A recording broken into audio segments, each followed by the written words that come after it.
Kio presenta. Advertencia. Este podcast incluye alto contenido tecnológico y puede provocar curiosidad persistente, exceso de ideas y necesidad incontrolable de entender cómo funciona el mundo en la era digital. Dos tecnófagos, humanos probablemente, mastican por ti lo último en innovación y esas tendencias tecnológicas que todos repiten, pero pocos entienden. Bienvenidos a Tecnófagos, devoradores de tecnología. Un espacio para saborear y entender la tecnología. Bienvenidos a Tecnófagos, devoradores de tecnología. El día de hoy tendremos una nota tan clara como el cristal, porque los científicos desarrollaron un mecanismo clave para observar la actividad de las neuronas en tiempo real. Esto está fascinante y lo vamos a abordar. Vamos a hablar de almacenamiento eterno. ¿Se habrá encontrado una nueva forma de almacenar la data en una forma que sea perpetua? Pues hay quien cree que sí y se las vamos a platicar. Y vamos a hablar de Xoli 26, que es el heredero espiritual de Pique. Es la nueva mascota y tiene que ver con la Copa del Mundo. Es una guía cosmopolita y pues con eso nos vamos a arrancar con este episodio de Tecnófagos Devoradores de Tecnología que inicia ahora. Para abrir la mente, la entrada de hoy. Bien, pues ya vieron que en el menú hay de todo, hay hasta ajolotes y pues qué mejor que analizarlos con gente que le sabe y que le gusta y le entusiasma la tecnología. A mí en particular me entusiasma mucho, espero que ustedes también, porque si no, ¿por qué estarían escuchando este podcast? Mi nombre es Ricardo Maza y tengo aquí enfrente, no físicamente, pero sí virtualmente, a una persona que sabe mucho de tecnología y que además viene aquí varias veces a la semana a platicarnos de esos conocimientos, a esparcirlos, a compartirlos, lo cual le celebramos y le agradecemos muchísimo. Él es Bernie González. ¿Cómo estás, mi querido Bernie? Muy bien, muy contento. Ya sabes que me encanta platicar contigo y con nuestra audiencia de todos estos temas. Es algo súper divertido estar literalmente todas las semanas aprendiendo cosas nuevas, sobre todo con este tipo de notas más científicas o de avances pues muy recientes y de cosas que tú y yo muchas veces ni habíamos escuchado ni entendemos bien cómo funcionan, pero aquí hacemos un buen esfuerzo para... Le hacemos la luchita para leerle y sobre todo para tratar de explicarlo y compartirlo con la gente para que sea más fácil de ver de qué se tratan todos estos temas. Pues no se diga más, Bernie. Vamos a entrarle de volada a la primera nota del día de hoy, que se llama Tan claro como el cristal y tiene que ver con las neuronas. Venga, vamos. Pues hablando de cosas que cuesta trabajo entenderles, la investigación en neurociencia acaba de sumar a sus filas una herramienta muy importante que es un reactivo que permite observar, Bernie, la actividad de las neuronas en capas profundas sin alterar su funcionamiento. Y esto es tremendamente relevante. Esto lo informó Nature Methods. Un poco de contexto. Un equipo de la Universidad de Kyushu, en Japón, diseñó una solución que se llama CDB Live, que permite obtener imágenes detalladas de capas profundas del tejido cerebral en modelos animales. Esta es una región clave para el procesamiento de la información en el cerebro. El grupo, que es liderado por un profesor de la Facultad de Ciencias Médicas de la Universidad de Kyushu, el señor se llama Takeshi Imai, enfocó sus esfuerzos en resolver un problema histórico que yo no tenía ni idea, desde luego que existía, pero se los vamos a platicar, que es obtener imágenes profundas del cerebro sin dañar la función de las células vivas. ¿Por qué? Porque los reactivos convencionales que sirven para aclarar tejidos y entonces ya lograr la transparencia que se necesitaba, solo se usan muestras fijadas porque los medios empleados, es decir, estos reactivos convencionales, resultaban tóxicos para la materia viva. Entonces solamente se podía tomar una muestra y sobre eso ya se aplicaban estos químicos. Ahora, la propuesta de Imai y su equipo se centra en la utilización de albúmina, que ya la habíamos mencionado hace poquito. Es una proteína abundante en el suero sanguíneo que sirve para igualar, en este caso, el índice de refracción óptico y reducir la dispersión de la luz en el tejido. Entonces, es la primera vez que se logra limpiar un tejido sin alterar su biología, según nos informa el señor Imai. El objetivo de la transferencia cerebral en vida surgió de una problemática óptica, que es que la luz se dispersa al atravesar medios con diferentes índices de refracción. Entonces, en el tejido cerebral, pues impide ver más allá de las capas superficiales. La dificultad entonces era encontrar una sustancia que fuera capaz de lograrlo sin afectar el equilibrio osmótico ni la viabilidad celular. O sea, que no alterara, digamos, no perjudicara el tejido. La metodología entonces no solo mejoró la profundidad de imagen, sino que permitió realizar observaciones repetidas en los mismos animales, ya que la transparencia se revierte unas horas después de retirar la solución. Entonces resulta mínimamente invasivo para las células vivas, no muestra toxicidad y no afecta el comportamiento de los animales estudiados.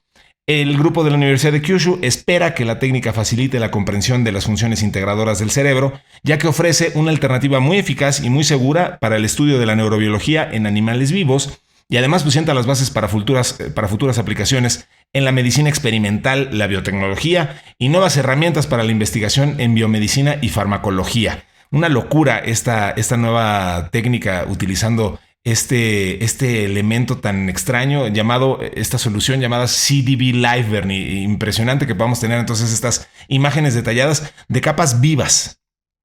Sí, fíjate, lo que hemos comentado muchas veces, ¿no? Lo poco que sabemos de la ciencia y de los principios básicos y de las propiedades, en este caso nuevamente la luz, los fotones. Correcto. Y cómo la refracción distorsiona la propia penetración de esos fotones. Uh-huh. Y el efecto en la vista pues es que hay una distorsión y entonces ya no puedes ver con claridad una imagen, ¿no?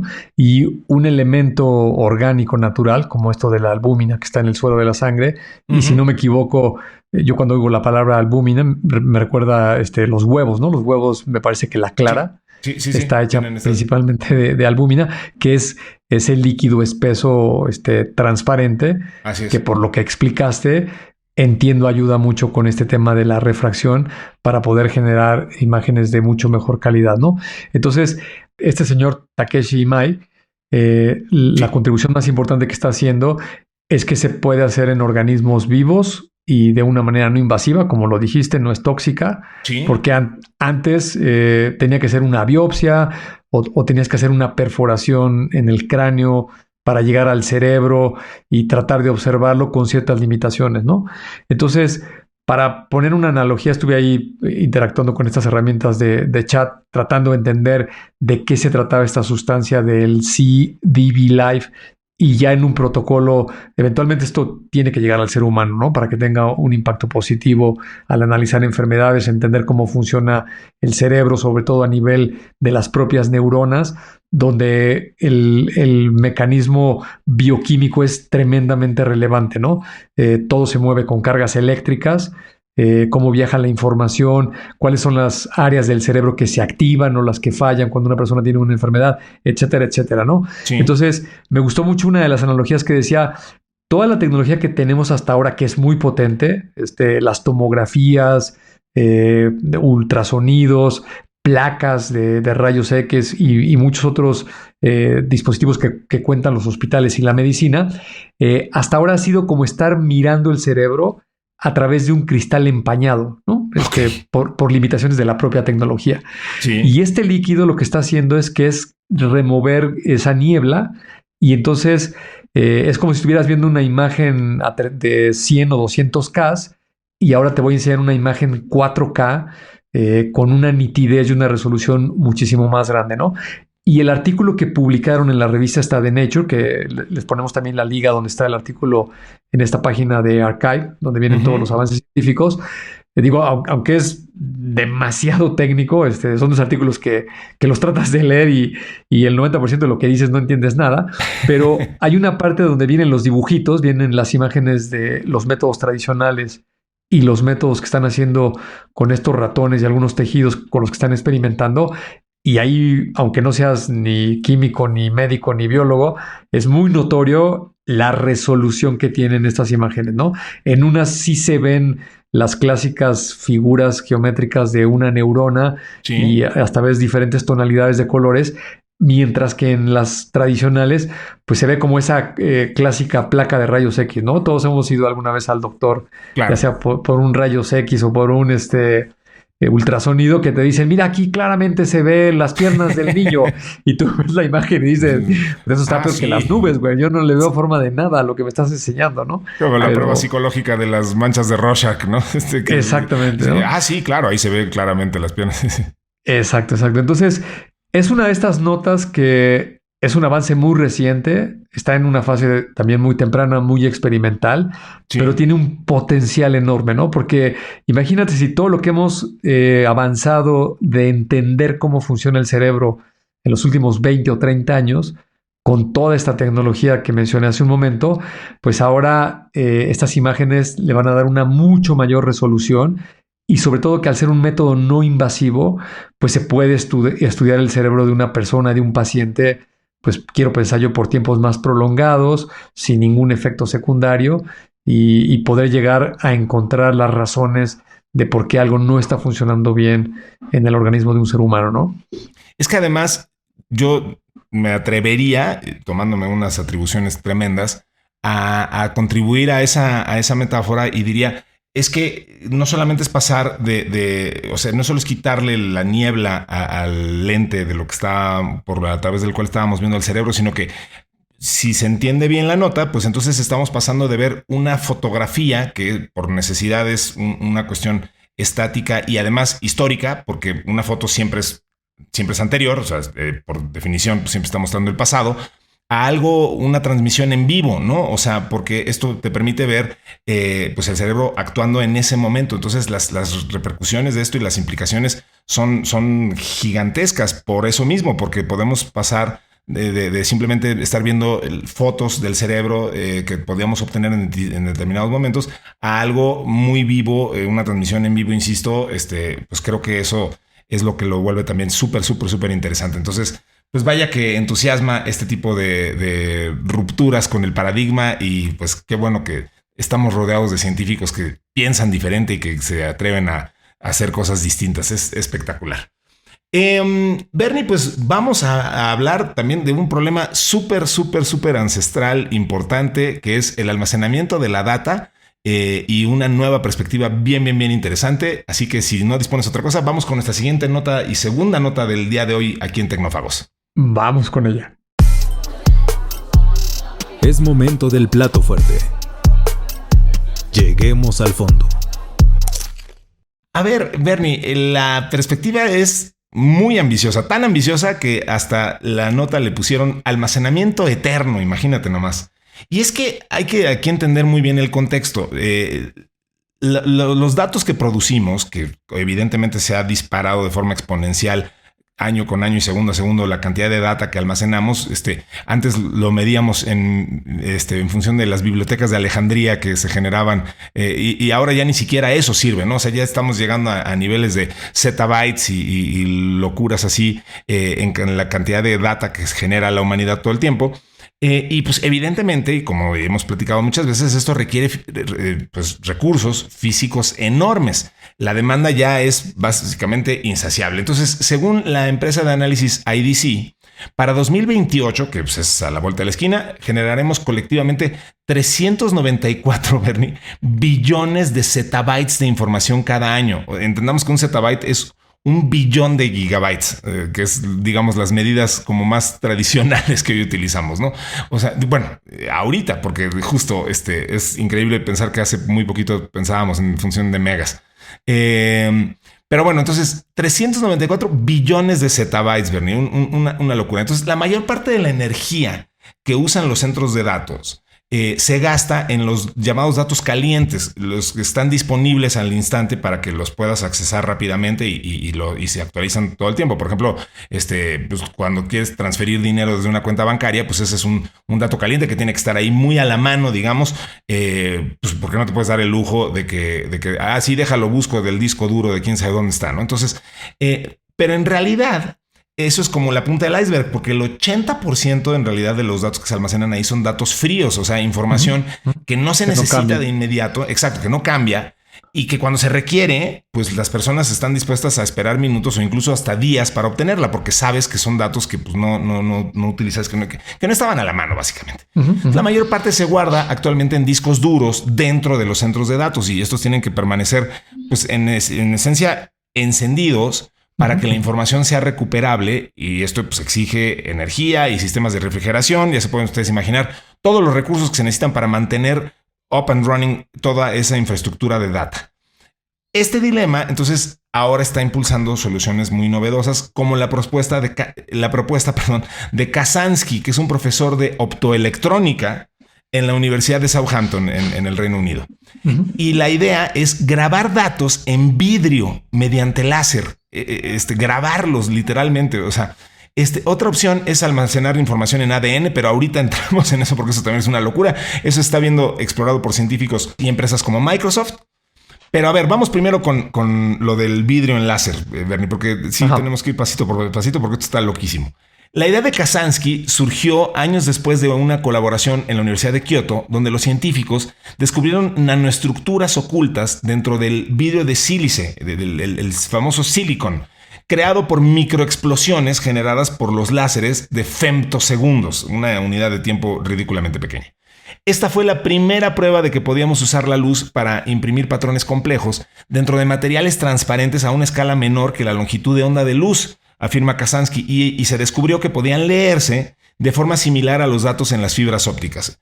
Al aprovechar estas propiedades de la luz, podemos almacenar datos en 5 dimensiones en lugar de las 3 habituales. ¡Qué locura! Lo cual es la clave para lograr la alta densidad necesaria para un almacenamiento eterno, dijo Kazansky.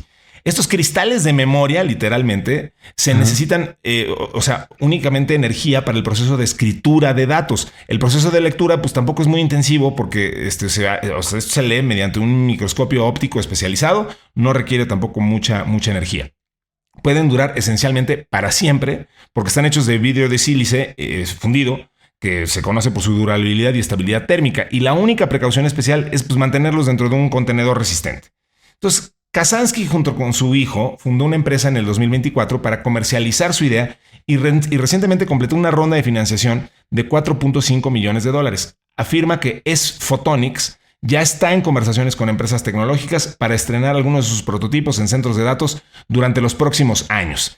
Bernie, ahorita vamos a entrarle también al tema de cómo grabar esto en el ADN, que es otra tecnología y otro método muy loco, pero quisiera primero detenerme en esto de grabar en vidrio, que parece alienígena. Me recordó a la película de Superman de Christopher Reeve, donde justamente ahí traían como unos cristalitos que los ponían en la fortaleza de la soledad y eso le permitía ver a sus padres y etcétera. Pues es un poquito eso, o sea, es grabar la data en vidrio y almacenarla para siempre. Sí, fíjate que son estas notas que por más que la vas leyendo y vas tratando de entender todas esas descripciones que hiciste ahorita, voy a tratar de desmenuzarlas cada una de ellas. Sí.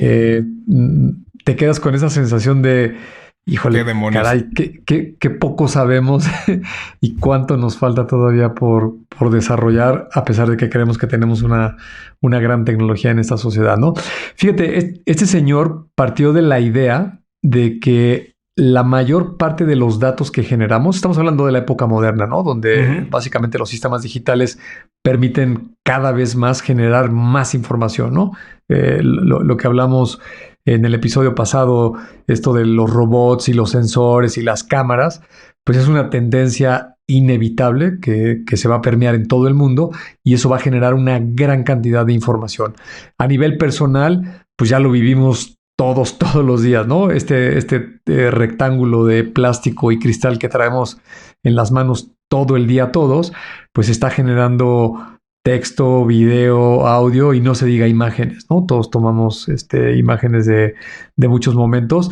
Y me gustó la analogía que hiciste en la nota pasada de cuando tomas una foto o cuando grabas un video, en el instante que lo terminas, se convierte en el pasado, ¿no? Porque, digo, a menos de que le quisieras hacer una edición para generar una versión diferente, por lo general el concepto es, oye, pues hoy es tu cumpleaños y vino tu familia que vive en otra ciudad, te tomas una foto, pues quieres guardar esa foto como un recuerdo, ¿no? Sí. Te fuiste a hacer un estudio médico y te dieron tus resultados, pues no los quieres alterar dentro de 2 años para decir que estabas mejor o peor que como en realidad estabas, ¿no? Los quieres guardar como eras, ¿no? Sí. Tu estado del banco, pues el dinero que tenías y los movimientos que hacías hace un año, pues quieres que sean los verdaderos, ¿no? En pocas palabras, a lo que voy es que toda esa información tiene mucho sentido que la guardes como estaba en su momento, ¿no?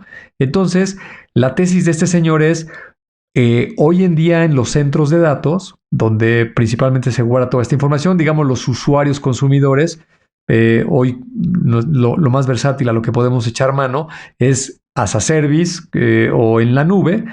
Pero no se nos olvide que detrás de ese servicio, pues hay un centro de datos donde hay unos servidores que tienen que estar prendidos, como lo acabas de describir. No importa si son discos duros con tecnología magnética, discos mecánicos o aún los más modernos de estado sólido, que guardan la información de manera electrónica en silicio, pues la condición es de que tienen que estar prendidos y eso significa que están consumiendo energía y la mayoría de esa información, por ser un dato histórico, pues es un dato frío, ¿no? Es un dato que no se va a acceder todo el tiempo y más importante, cuando lo accedas, lo vas a acceder como estaba, no lo vas a alterar.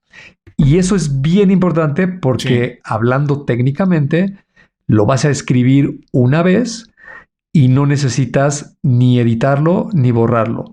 Es como escribir un texto en una piedra, ¿no? Exacto, justo con un pincel, con un cincel y un martillo le das, dejas ahí, lo grabas y pues ya quedó inalterable y va a durar muchísimo tiempo. Ya no va a admitir ediciones, ¿no? Eso. Sí. Entonces, esa analogía de grabar en una piedra con un martillo y un cincel, con muchísima tecnología, es lo que se está haciendo con un cristal, ¿no?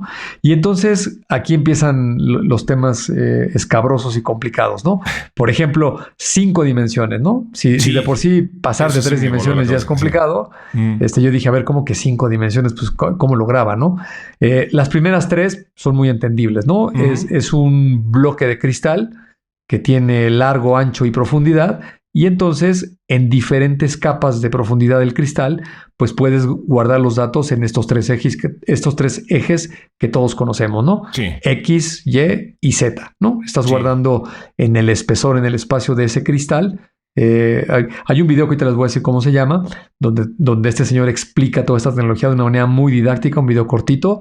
Sí. Y entonces ahí puedes entender cómo se guarda tridimensionalmente en esos 3 ejes, 3D, cada uno de los datos y cómo lo graba, pues con una ranura, ¿no? Digamos, hace un surco en el cristal en la parte de adentro con un disparo, esta microexplosión que mencionaste de láser, que se hace de una manera muy rápida, ¿no? Alguna vez he visto hasta ahí vamos bien y no es esencialmente, voy a hacer una sobresimplificación, pero esencialmente no es muy diferente a la tecnología que venimos usando de toda la vida de, por ejemplo, grabar una onda sonora en un disco de vinilo, ¿no? O sea, pues es ir grabando algo en un cristal. Hasta ahí, hasta las 3 dimensiones vamos bien. Exactamente. Por ejemplo, el vinil, la máquina que marca los surcos del disco cuando grabas el disco, el vinil es un medio y una tecnología bastante básica, porque es un material pues como un plástico, se llama vinil. Sí. Y entiendo yo que con calor y vibraciones lo que haces es un surco, ¿no? Para empezar, ni siquiera es digital, ¿no? Es analógico. Claro. Entonces, todas esas subiditas y bajadas, cuando el disco ya esté terminado, para reproducirlo, utilizas estas agujas de los tocadiscos. La gente que seguramente es muy joven no va a entender de qué diablos estoy hablando. Pero sí, porque ahora ya es muy hip tener ahora se volvió de tendencia. Sí. Pero bueno, quien haya visto de cerca un disco de vinilo y la aguja del tocadiscos y la haya puesto sobre el disco que está girando, si eres curioso y observador, te darás cuenta que tiene unos surcos el disco. Y si ves muy de cerca la aguja, vas a ver que sube y baja, ¿no? Y esas vibraciones son las que se trasladan a las bocinas y por eso escuchamos, ¿no? Correcto. Entonces, en el cristal es algo muy similar, nada más en vez de que sea analógico, es digital. Digital son estas grecas horizontales y verticales, como escaloncitos, y se queman con este láser que hace estas microexplosiones en una nanoestructura, es a nivel de nanómetros, sí. a esta unidad que yo no la tenía presente, alguna vez la vi en algún lugar, el famoso femtosegundo, ¿no? Si hablamos de milésimas de segundo, millonésimas de segundos, microsegundos, picosegundos, nanosegundos, bueno, los femtosegundos son una 1000 billonésima con B, 1000 billonésima parte del segundo. Entonces, muy rápido, vaya. Exacto. La gente que es científica y sí le entiende estas cosas, Hay una explicación ahí que yo no entiendo, pero te voy a decir cuál es el principio. Es tan rápido ese disparo de la luz, otra vez estos fotones de los que hemos estado hablando últimamente, que el cristal no puede reaccionar y se hace una marca a nivel de un nanómetro y queda ahí registrada en el cristal, ¿no? Ok. Entonces, digamos que estas marcas las vas haciendo por capas y era lo que yo explicaba de los 3 ejes y las 3 dimensiones. Y luego este señor, con bastante ingenio, dijo, oye, pues le voy a dar una intensidad al disparo de la luz, Sí. para que, déjame decir, uno sea claro y uno más oscuro, y una polarización, ¿no? Ok. No entiendo si es la inclinación o algo, pero tiene polarización. Entonces, las 5 dimensiones es el eje de las X, de las Y, de las Z, la intensidad y la polarización del disparo del láser. Y entonces, con esos 5 elementos, pues puede compactar demasiada información en estas marcas que está dejando dentro del cristal. Qué interesante. Y puede hacer cosas tan maravillosas como, por ejemplo, le pregunté yo a ChatGPT, oye, si tuviera yo un cristal del tamaño de la uña de mi dedo, el dedo meñique, el dedo pequeñito, Sí. que debe ser como de medio centímetro cuadrado la uña, o un poquito menos, Sí. ¿cuántas películas podría grabar, ¿no? Y entonces el número de películas que podrías grabar en ese cristal son 11. 11 películas en 4K, ¿no? Para que te des una idea de la gran cantidad que se puede almacenar. Y en el video que les voy a recomendar, este señor, con la inversión que ha estado recibiendo, tiene pues una especie de robot. Déjame decirte que es como una serie de filas, unos tubos como unos anaqueles, Sí. donde los cristales están guardados como si fuera una biblioteca, como si fueran libros que se van colocando. Y tiene unos robots que parecen de Black Mirror, porque estos robots se deslizan de manera horizontal por el tubo y pueden cambiar de fila hacia arriba o hacia abajo, con una especie de ganchos que parecen changos que se van como desdoblando y van hacia abajo o hacia arriba. Y entonces es como estos robots de las cintotecas digitales, de estos tapes de backups, donde si tú quieres ir por por ejemplo, un gobierno, seguramente tiene una enorme cantidad de datos fiscales de los años anteriores, de los contribuyentes, ¿no? Personas físicas y morales, de sus ejercicios de pago de impuestos y consumos y gastos y bla, bla, bla. Y esa información pues es histórica y no la quieres alterar. Entonces, si una de esas entidades dice, oye, pues voy a ir a buscar la información de Bernardo González del año 2016 para ver qué ingresó, gastó y si pagó los impuestos y si fueron correctos, pues este robot va a una fila y a una columna, ubica el cristal donde está guardada esa información, lo toma y va y lo monta en un lector de cristales, que es este microscopio que explicaste, que también, rebotando luz, pues va a identificar estas marcas en estas 5 dimensiones y va a poder leer esta información de manera bastante rápida y económica, ¿no? Entonces, lo más sobresaliente es que tiene una altísima densidad para guardar información, es información estática, y lo más maravilloso es que no requiere de energía para almacenarla. Literalmente lo puedes guardar en una bodega, y si durante 10 años no consultas la información de esos cristales están ahí en un anaquel sin consumir absolutamente nada de energía hasta que necesites leerlos. Entonces van y se montan a un microscopio y consumen relativamente poca información, y entonces sí ya se pasan a otro medio y ya los puedes procesar. Si a usted le impresionaba a aquellos artistas que podían escribir su nombre en un grano de arroz, pues mire, aquí estamos llegando a niveles verdaderamente cósmicos de esto. Oye, Bernie, y esta nota tiene un complemento, porque por ahí nuestros amigos de la producción, Ana Yatsin y Diana y el señor Terrés, que nos ayudan a crear este podcast, encontraron otra nota fascinante que tiene que ver con grabar datos en el ADN, que es una apuesta que se basa en que se puede almacenar una enorme cantidad de datos y que sus requisitos de conservación no consumen mucha energía, que como decíamos es el gran reto. Esta idea fue propuesta hace mucho, en 1964, por el físico soviético Mikhail Samoilovich Neyman, y las demostraciones realizadas desde la década de 1980 han confirmado que esto es viable. Un solo gramo de ADN podría almacenar teóricamente hasta 215 petabytes, o sea, cada uno 1 millón de gigabytes de datos durante miles de años. Entonces, transportar bytes en bases nucleotídicas resulta sorprendentemente sencillo. Tomas tus datos digitales y los asignas a los componentes básicos del ADN, así lo explica Thomas Haynes, profesor de gestión de datos en el Imperial College of London. Lo fundamental es que los requisitos de almacenamiento no son intensivos en energía. O sea, es eficiente desde el punto de vista energético, porque si lo guardas en el lugar adecuado, pues no necesitas ni siquiera refrigerarlo, según explica este señor. Entonces, entre los gigantes tecnológicos, Microsoft, por supuesto, es quien ha mostrado mayor interés en experimentar con nuevos tipos de almacenamiento. En 2016, ya un lejano ya 2016, la compañía anunció que había almacenado 200 megabytes de datos en ADN, incluyendo una base de datos de semillas del Svalbard Global Seed Vault y la Declaración Universal de los Derechos Humanos en más de 100 idiomas. Esto de la base de datos del Svalbard Global Seed Vault, no sé si lo recuerdas, Bernie, pero es esta base donde se guardan, los códigos de todas las semillas que existen en el mundo, por si alguna vez tuviéramos que reconstruir la sociedad humana.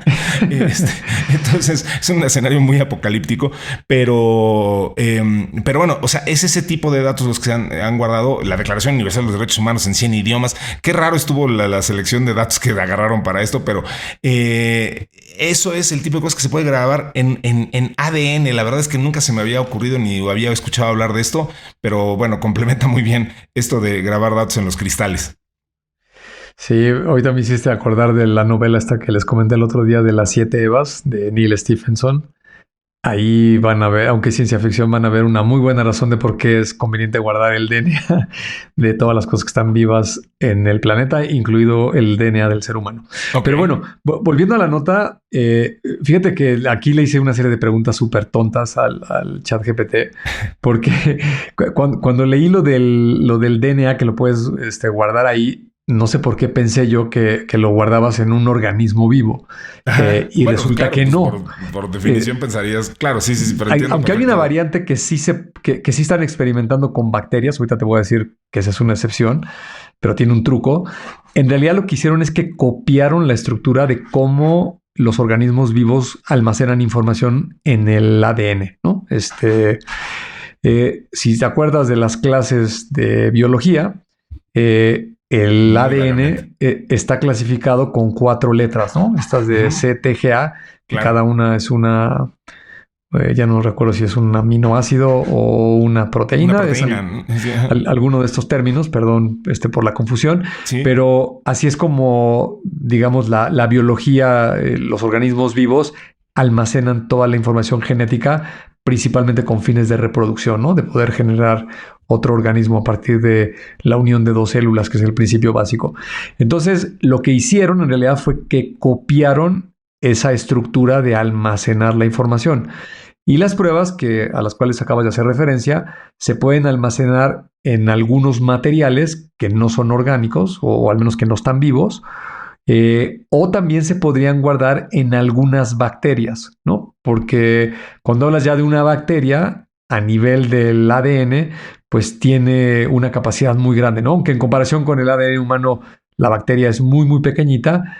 Para guardar unos y ceros, pues sí le cabe bastante, ¿no? Ahorita mencionaste el tema de los 200 megas del experimento, o el otro que en teoría podría guardar algunos petabytes, ¿no? Que es muchísima información.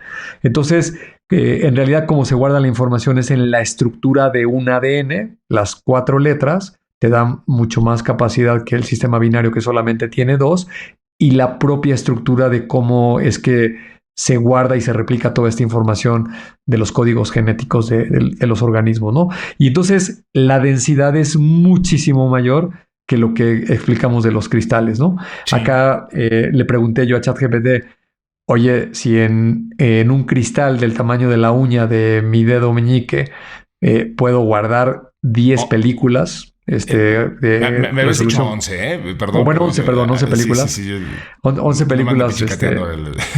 Sí, ya se me estaba olvidando una película. Digo, no es el dato exacto, pero 11 películas en la uña.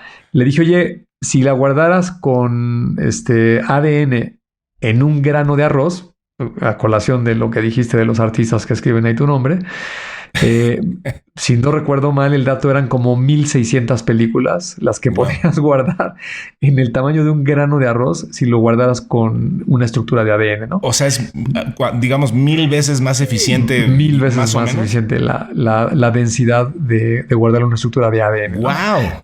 Entonces, imagínate el potencial que tiene esto para almacenar. Y luego, la excepción que te decía de la bacteria, las bacterias están vivas, entonces de alguna manera las alteran para guardar la representación de esa información de esos ceros y unos en esta bacteria que está viva. Y una vez que la escriben, los tienen que congelar o de alguna manera hacer inertes para que no sigan alterando esa información. Pero parece ser que incluso en bacterias es todavía más denso, ¿no? O sea, si lo guardas en un organismo vivo, la densidad es todavía muchísimo más alta, ¿no? Porque hay que recordar que, por ejemplo, el ADN humano, que tiene una gran cantidad de información, pues está guardado en todas y cada una de las células que forman nuestro organismo. Y las células, pues es un elemento extremadamente pequeño, ¿no? Que tenemos dentro del organismo.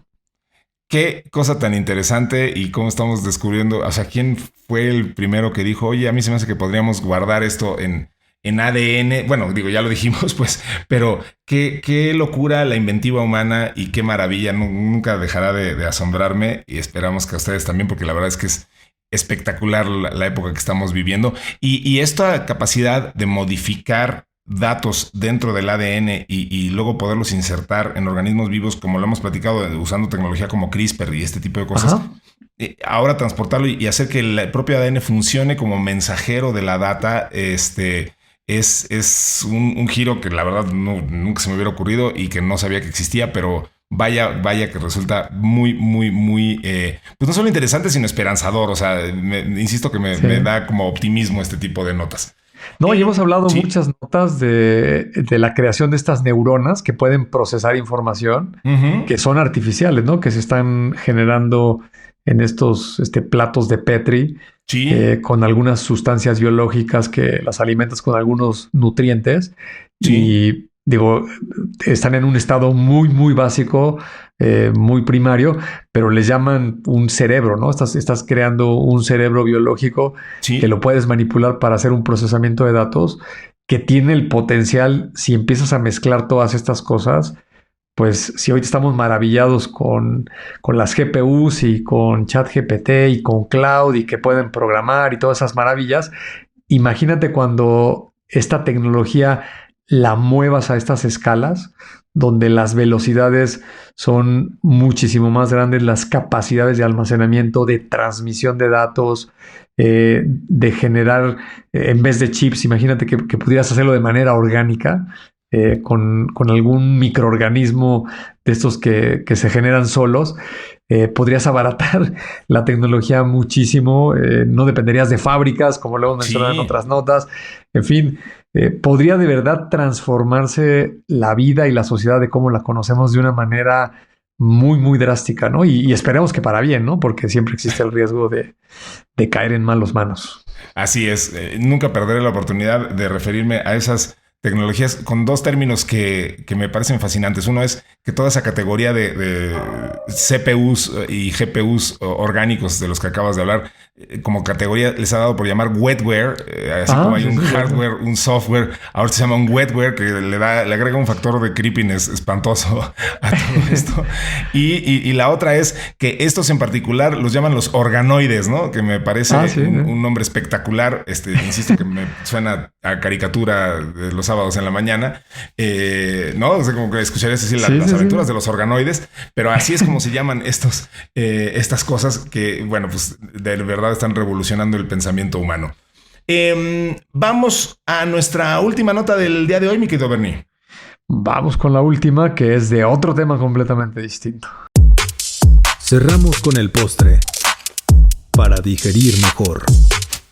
Sí, porque, bueno, pues ahora vamos a hablar de Xoli, el heredero espiritual, al menos, de Pique, particular chile mexicano que se usó como mascota de México 86. Pues ahora tenemos a Xoli o a Xoli. El gobierno de la Ciudad de México presentó a Xoli, que es un chatbot que brindará información sobre servicios, turismo y oferta cultural a través de WhatsApp en inglés y en español. La plataforma fue diseñada para atender la demanda de los millones de visitantes que se prevé llegarán durante la Copa Mundial de la FIFA 2026.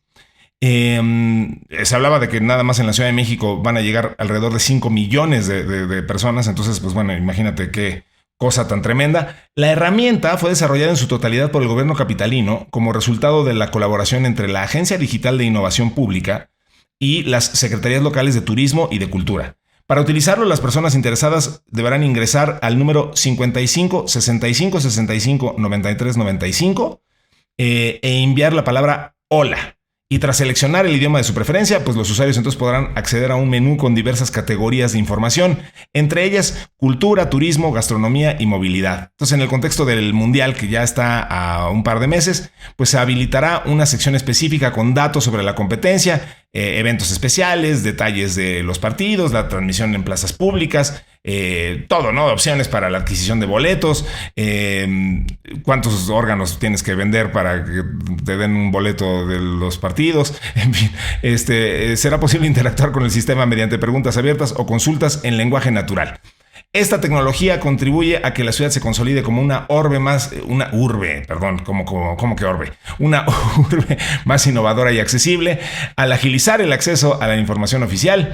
Y bueno, pues es un mundial inédito el que vamos a vivir, Bernie. Es el primero con 3 países anfitriones, incluyendo nuestro querido México. Las autoridades precisaron que el chatbot ya se encuentra disponible en dispositivos móviles y operará de forma continua los 7 días de la semana durante las 24 horas. Y bueno, pues Xoli, que es un ajolote, este animal muy, muy particular del lago de Xochimilco, se suma a los esfuerzos tecnológicos impulsados por el gobierno federal para convertir la próxima Copa del Mundo en un motor de desarrollo para el comercio, el deporte, el turismo y la cultura, todas esas cosas lindas en todo el país.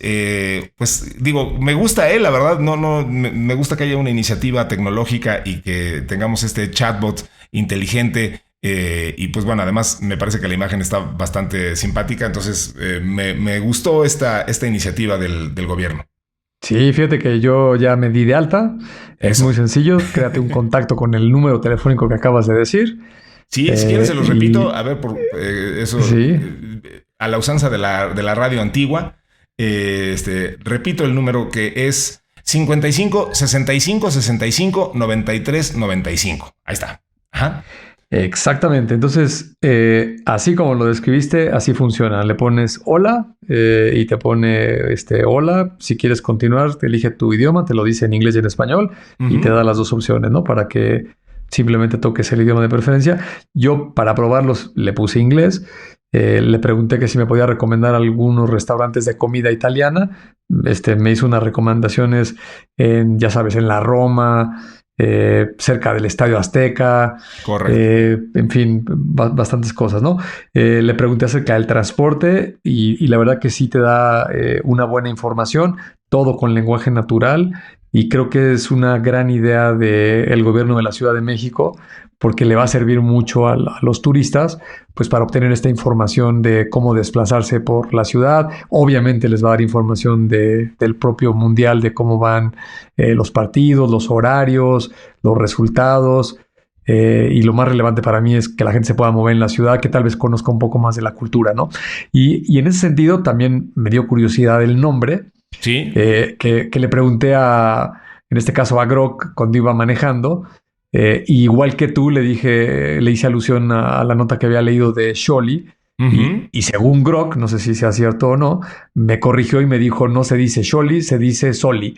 Es como Xochimilco, ¿no? Sí. Yo nunca he entendido la parte fonética de la X en náhuatl. En el idioma español. Fíjate que siempre cuento esta anécdota. Tenía un jefe chileno, sí, y me dice, oye, qué bonitas son las playas. Fui a surfear el fin de semana a Oaxaca y está todo súper bonito, ¿no? Y yo así ¿y dónde es Oaxaca? Yo nunca había oído hablar de ese lugar, hasta que caí en cuentas que se refería a Oaxaca, ¿no? Claro. Y entonces yo le decía, no se dice Osaka, Osaka, se dice Oaxaca. Y me dice, es que no le entiendo cómo usan ustedes la X, ¿no? Sí. Si es Xochitl, si es Xochimilco, o es Choconostle ahí sí es con SH, o sea, el juego de la X el propio es bastante México, extraño. ¿no? Sí. Hay mucha gente que dice México, ¿no? Los extranjeros. Porque se confunden con la aplicación. Pero bueno, no importa. El chiste entonces es que esta mascota se llama Soli. No lo sé, no sé si se debe pronunciar Soli o Sholi o como quieras.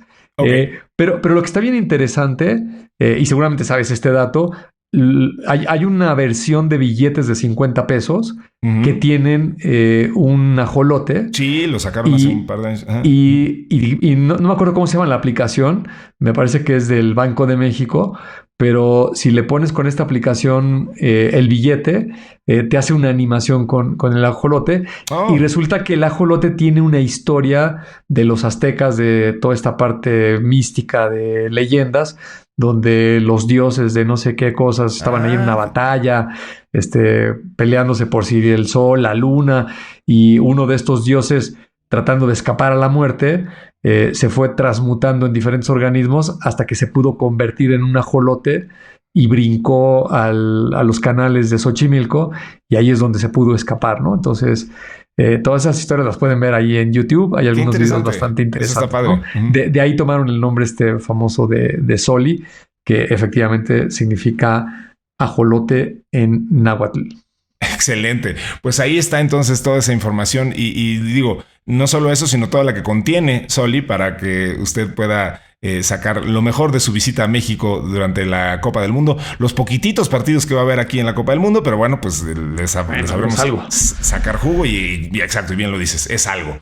Bernie, se nos acabó el tiempo y bueno, pues yo le quiero agradecer muchísimo a toda la gente que nos escuchó. Le quiero agradecer a Mario Terrés en la edición, a Nayantzin Romero en la redacción, a Diana Álvarez en la producción y por supuesto a ti que nos hayas ilustrado una vez más aquí en Tecnófagos. Siempre es un gusto platicar contigo, mi querido Bernie. No, el gusto es mío. Aprendo muchísimo con todas estas notas y me divierte mucho platicar contigo y compartirlo con todos nuestros amigos que amablemente nos escuchan. Y hablando de escucharnos y vernos, pues así lo haremos en el siguiente episodio aquí en Tecnófagos. Esto fue Tecnófagos, devoradores de tecnología. Nos vemos y nos escuchamos la siguiente semana. Hasta entonces. Los efectos de este episodio pueden incluir más curiosidad, más ideas y una ligera dificultad para volver a ver la tecnología como antes. Esto fue Tecnófagos, devoradores de tecnología. Hasta el siguiente episodio.